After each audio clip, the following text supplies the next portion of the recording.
Hi guys, Jessica here. What's up? I'm going to be doing the book lover survey, which is created by Richard Vlogs. Good work, bro. Anyways, I don't know if you guys have noticed, but my other videos, I was wearing like tank tops, and now I'm wearing long sleeves and a t-shirt, and it went from like 88 to 42. Yeah.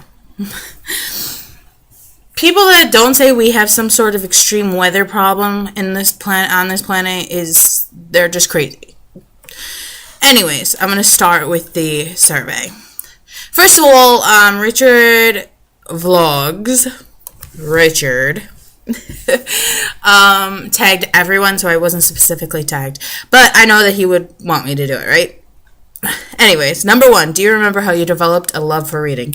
I've mentioned this before. I learned how to read when I was 2.5 years old. Crazy, right? And it was a distraction for me. My brother had learning disabilities and was born with cerebral palsy, which, thank God, it wasn't extreme. He could walk and everything, but he had to go to occupational therapy, physical therapy, speech therapy. Before, like, my very, very young, from like 2 to 4 or 5, was spent going to doctors and therapies with my brother. So reading, thank God, I learned how to read at a young age, kept me occupied while my mom was focused on my brother or with my brother, doing things. So, and it also was, instead of taking a nap, I would read a stack of books.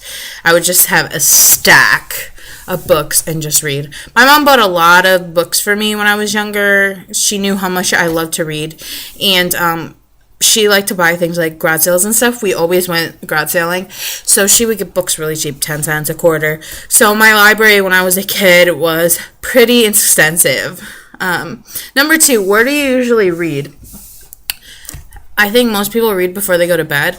I like, now that it's warm outside, well, it was, I like to read outside in the sun. It's kind of when I get color. I'll read,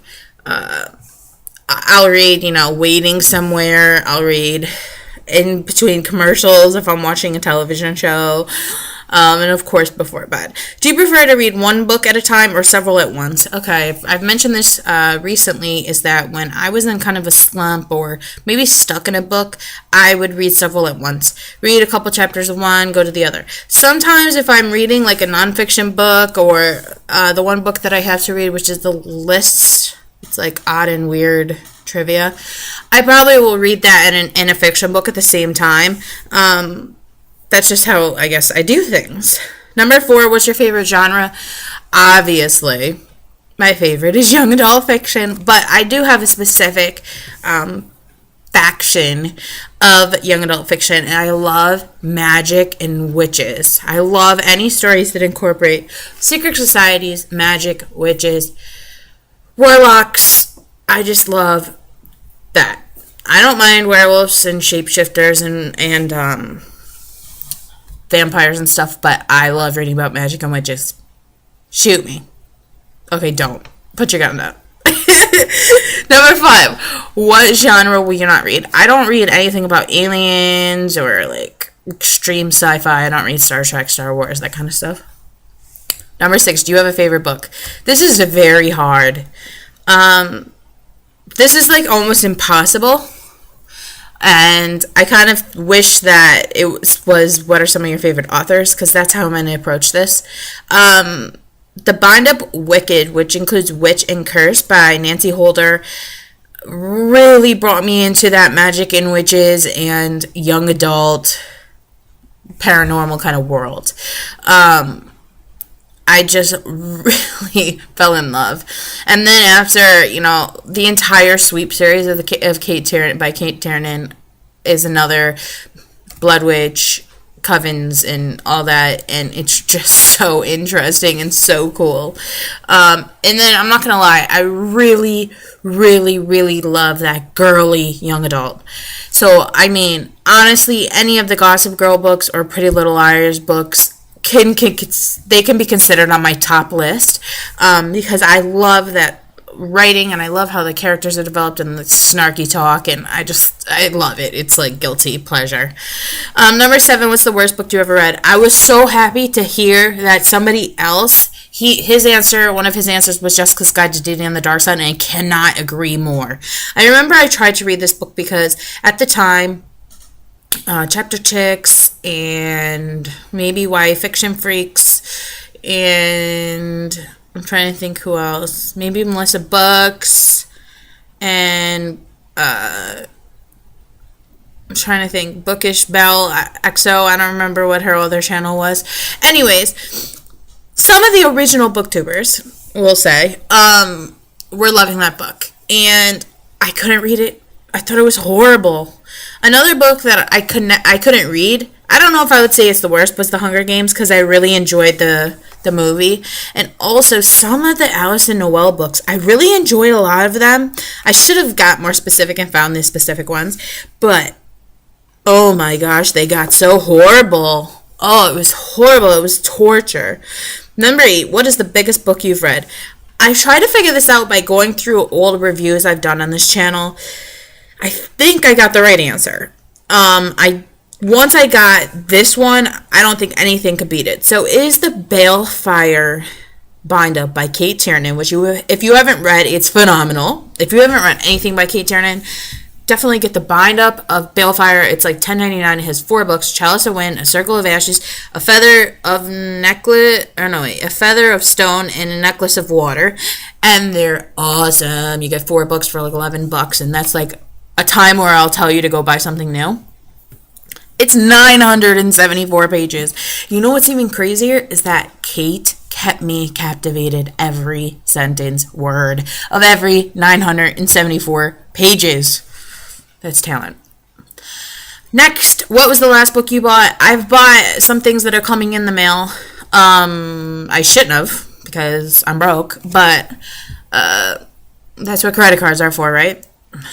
So I bought, there's like 10 books coming, but I think I spent like $30 for 10 books. That's great, right? So one of them is Demon Glass by Rachel Hawkins. It's one of the Hex Hall books that I need to continue that series, so I'm attempting to continue. Which do you prefer, library books or buying books? I used to go to the library a lot. I never go anymore, just because I have so much to read at home. There's some books that I actually recently just looked to see if my library had, that I'm probably going to get some books relatively soon, because I want to get my hands on some books that I've been waiting so I can continue a series or finish a series, and I'm just not finding them for a good price, so I'm going to try to get them all at once and just have a reading binge. And I'll buy books, like you guys know, on half.com. I'm very thrifty. What are you reading right now? I'm about to start today The Daughters of the Moon bind-up, books 4 through 6. I'm going to continue that series. So I've been really focused on series reading. Really focused on it. So that's the end of the survey. There's 11 questions. Thank you, Richard, for creating that. It was really fun. It was nice to kind of just think about the answers and stuff and prepare before I did this. I'm going to announce at the end, just right now. I was going to wait and do a video, but because of how things are going with this year, I want to just do a double check right now. I have 11, 13, 22, 32, 42. I could do it. Okay, so as of right now, I have read 42 books this year, and I'm going to commit to read 100 books this year. I don't know if I'm going to be able to do it. I'm going to be honest with you, but the last April and May, so far in May, I still have like 7 days, so I'll end up reading more than 10 books. I've read 10 books. In March, I think I read 8 or something. I had like a lull. So I'm on track. I'm hoping that, I'll make it, or very close. Because even if I read 8 books, that'll put me at, 98? So I think that I can manage it. I just think I can. I have some books that are coming in that are like kind of more younger adult, and they're quite short. They're only like 212, 215 pages. I'll probably be able to get through those really fast. Hope my count. It's not cheating. So June should be a pretty good reading month, I'd say. I want to show you guys, I just got this new planner. I got it on eBay. I purchased this a long time ago and it came in. And it came with these, I love Hello Kitty, if you guys don't know that. It came with these cool gel pens. I just love Hello Kitty. And I'm going to be using this not only for my work, but also these are YouTube ideas that I wrote in here. I had that cupcake thing that I show you guys sometimes, and I just incorporated it to here. So here's my count. This is how many reviews I've done on this channel. This is my to be read books that I did a video on that I've been keeping myself accountable. These are books I want to buy. And then these are April and May, all the books I've read. I can't believe that I haven't kept track of this. I kind of want to go back and at least write down all the books that I've reviewed on this channel. That might be like a day that I don't have much to do, and write them down. So that's my food. So I'm going to talk to you guys later. Check out my Golden Lilies giveaway. Go to that video and enter. It's open till tomorrow, Sunday, midnight Eastern time. Bye, guys.